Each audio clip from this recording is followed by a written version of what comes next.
Hello hello everyone. आप सबका स्वागत है एक नई कहानी के साथ, गुब्बारे वाला।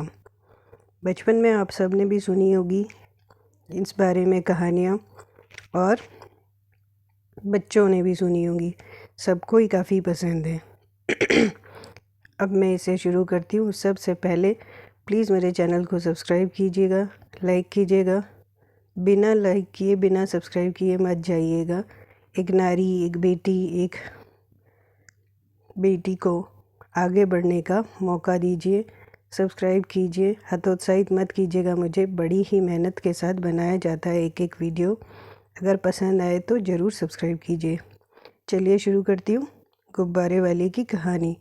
एक बार एक गुब्बारे वाला बाज़ार में, हाट में घूम रहा था अपने गुब्बारों को लेके। उसे बार बार ये चिल्ला चिल्ला के गुब्बारे ले लो कहना पसंद नहीं था, इसलिए उसने एक तरीका अपनाया था। गुब्बारों में जो हवा भर के, गैस भर के वो रखता था।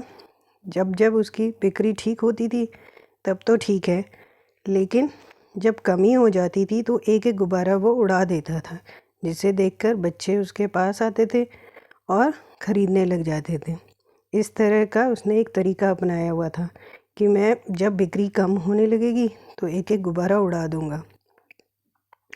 तो वो इसी तरह हाट बाज़ार में जाके अपना जीवन यापन, अपना निर्वाह करता था इन गुब्बारों की बिक्री से।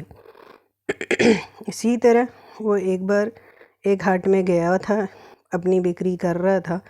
अचानक उसकी बिक्री कम हुई तो उसने एक सफ़ेद गुब्बारा उड़ा दिया। ये देखकर बच्चे पास आए। उनमें से एक बच्चा बोला कि अंकल, आपने सफ़ेद ही क्यों उड़ाया, काला क्यों नहीं उड़ाया? तो गुब्बारे वाले ने कहा कि काला भी उड़ा देता हूँ, उससे कुछ नहीं होता बच्चा। ये तो आप लोग देखोगे तो पास आओगे और ख़रीदोगे, ये सोचकर मैं उड़ाता हूँ। तो मैंने उड़ा दिया। असल में गुब्बारा किस रंग का है वो महत्व नहीं रखता। महत्व इस बात का है कि गुब्बारे के अंदर क्या भरा हुआ है, मतलब क्या गैस भरी हुई है जो उसे इतनी ऊंचाई तक ले जाएगी। इसका असर ये है कि मनुष्य के बाहरी रूप से उसका आकलन नहीं करना चाहिए। उसके अंदर क्या काबिलियत है उस पर ध्यान देना चाहिए, उसको सराहना चाहिए। ये उसके कहने का असली आशय था। अब बिक्री तो उसके गुब्बारों के ऊपर होती थी, बच्चे कितने आए और कौन लेने में इच्छुक है, और वो किस तरह बच्चों को अपनी ओर आकर्षित करता है। फिर उसने और गुब्बारे उड़ाए, बच्चे आए और ख़रीदने लगे। लेकिन गुब्बारे वाला एक सीख दे गया कि कभी भी किसी मनुष्य को उसके बाहरी रूप, उसके वस्त्रों और उसके रहन सहन को देखकर उसका मूल्यांकन नहीं करना चाहिए, उसका आंकलन नहीं करना चाहिए।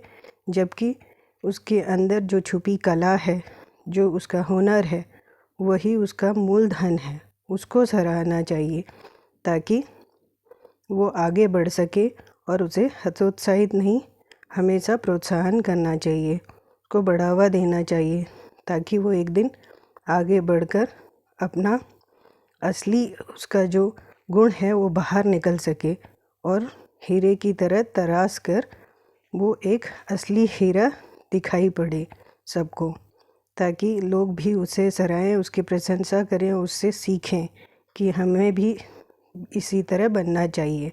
अंत में मैं ये कहूँगी कि किसी के बाहरी रूप पर न मत जाइए, उसके गुणों को पहचानिए, परखिए और सराहिए। फिर मिलूँगी नई कहानी के साथ। तब तक के लिए अपना ध्यान रखिए, अपने स्वास्थ्य का ध्यान रखिए, और फिर मेरी कहानी सुनने के लिए तैयार रहिए। Bye bye.